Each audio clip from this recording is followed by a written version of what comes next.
Let's revisit the example that we saw before with one firm, one consumer, and let's assume that the cost function has the properties that it is decreasing returns to scale and that there are no fixed costs. So the fixed costs and the semi-fixed costs are equal to 0.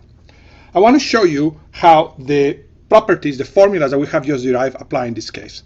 So now let's do the drawing that we did before. I'm just repeating it very quickly with these assumptions on the cost function.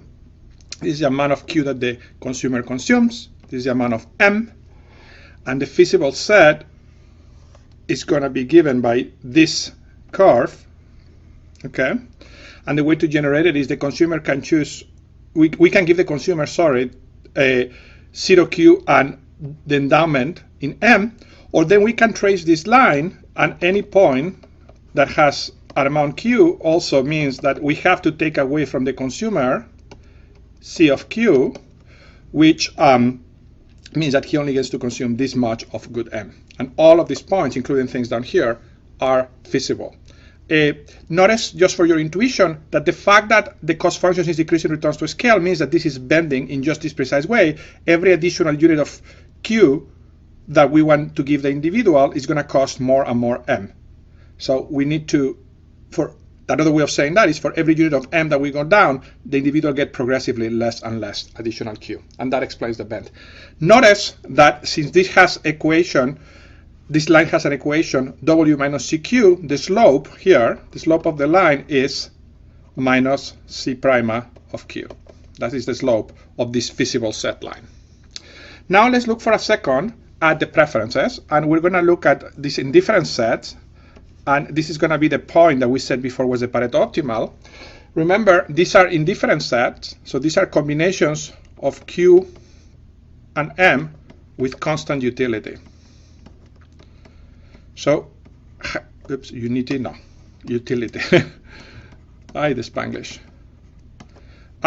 What does that mean? That at any point, if we want to calculate the slope, let's say, what is the dm associated with any dq, we can do it by taking by doing the following, which we say, what is starting at a point, what happens if we increment by delta q? We're going to get the change of the utility increased by b prima dq.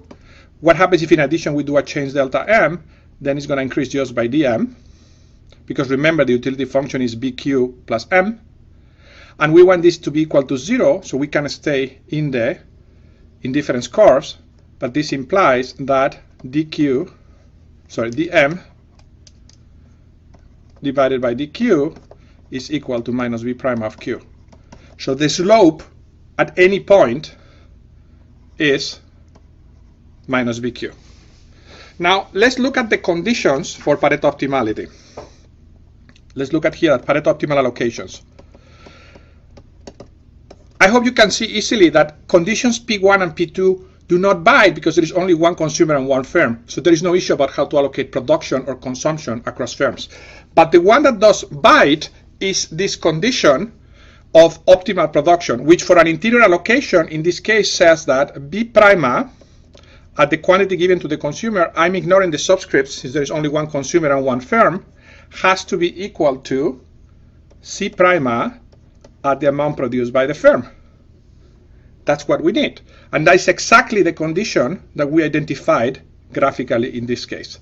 So the purpose of the example was just to show you how the graphic intuition that we derived before is exactly the same thing that is captured by the formula, in this particular case by property number 3.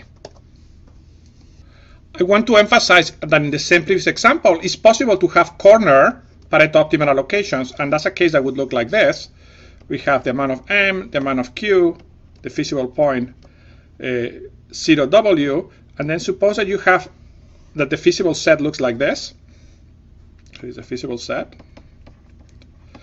And that the indifference curves here basically are flatter, so let's say they look like this.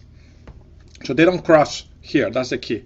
So in this particular case, this is the unique Pareto optimal allocation. Now let's look at what are the first order conditions here. What we have is that this is a steeper, the feasible set, so we have that minus C prima of what the firm produces, which is 0, has to be is steeper, so it's more negative than B prima, which is also going to be negative of 0, which is equivalent, of course, to a case in which the marginal cost of the first unit is greater than the marginal benefit of the first unit, for this case of one consumer, one producer. So that's a situation in which the Pareto optimal thing is just to produce no good Q. And the intuition should be obvious. If the consumer is here, you cannot improve his well-being by increasing production of Q, because the marginal cost is going to exceed the marginal benefit.